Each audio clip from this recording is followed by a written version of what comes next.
आज संपूर्ण देशभरामध्ये राम जन्माचा उत्साह पाहायला मिळतोय। ठिकठिकाणी राम जन्म लाग सखे ही गाणी सुद्धा निनादू लागली आहेत। अयोध्येतील राम मंदिरापासून ते देशभरातील ठिकठिकाणच्या राम मंदिरामध्ये भाविकांची गर्दी पाहायला मिळते। श्रीरामाचं दर्शन घेण्यासाठी भाविक मंदिरात जात आहेत। मुंबईच्या वडाळ्यामध्ये राम मंदिरात भाविक दाखल झालेले आहेत, तर दुसरीकडे शिर्डीच्या साई मंदिरात रामनवमीला प्रचंड महत्त्व आहे। मुंबईच्या वडाळ्यातील राम मंदिरातही आज विशेष असा भजनाचा कार्यक्रम आयोजित करण्यात आलेला आहे। नाशिकमधील काळाराम मंदिरात आकर्षक विद्युत रोषणाई करण्यात आली आहे। त्या ठिकाणी पारंपरिक पद्धतीने म्हणजेच कीर्तनाने राम जन्माचा उत्साह पाहायला मिळेल, तर पंढरपूर आणि शेगावात सुद्धा रामनवमीचा एक वेगळा उत्साह पाहायला मिळतोय।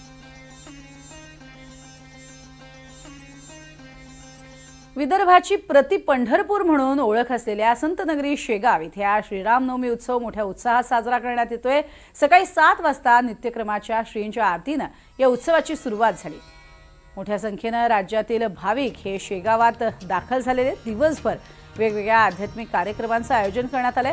दुपारी श्रींच्या रजत मुखवट्याची नगर परिक्रमा आणि संध्याकाळी वारकऱ्यांचा रिंगण सोहळा हा देखील होणार आहे। आणि याचा आढावा घेतला आमचे प्रतिनिधी अमोल सराफ यांनी। आज विदर्भाची प्रति पंढरपूर म्हणून ओळख असलेल्या संतनगरी शेगावमध्ये श्री राम नवमीचा उत्साह मोठ्या उत्साहात साजरा करण्यात येत आहे। 2 दिवसापासूनच श्रींचे दर्शन हे भाविकांकरता दर्शनाकरता खुले ठेवलेले असतानाही मोठ्या श्रद्धेने शिस्तीने भाविक इथे दर्शन घेत आहे। त्यामुळे रामनवमीच्या या उत्सवामुळे संपूर्ण संतनगरी राममय झालेली आहे। आपल्यासोबत असेच भाविक जोडलेले आहेत। माऊली, आम्हाला सांगा, आपण कुठून आलात आणि आजचं दर्शनाचं कसं काय नियोजन आहे? जय गजानन माऊली। आम्ही भाविक अकोल्यावरून आलेलो आहोत। आम्ही नित्य दर गुरुवारी इथे हजर राहतो। सकाळची आरती घेऊन आमचा नित्य गुरुवारचा प्रोग्राम आहे। रामनवमी हा एक उत्सव इथे एवढा उत्साहात मनवलेला जातो आहे गजानन महाराजांच्या संस्थांमध्ये। दरवर्षीप्रमाणेही यावर्षी आपण पाहतच आहात, लाइटिंग लागलेली आहे, सगळ्या प्रकारचे विविध कार्यक्रम आहे। दुरून दुरून इथे दिंड्या येतात, दिंड्या येऊन इथे दर्शन घेतात, मुक्काम करतात।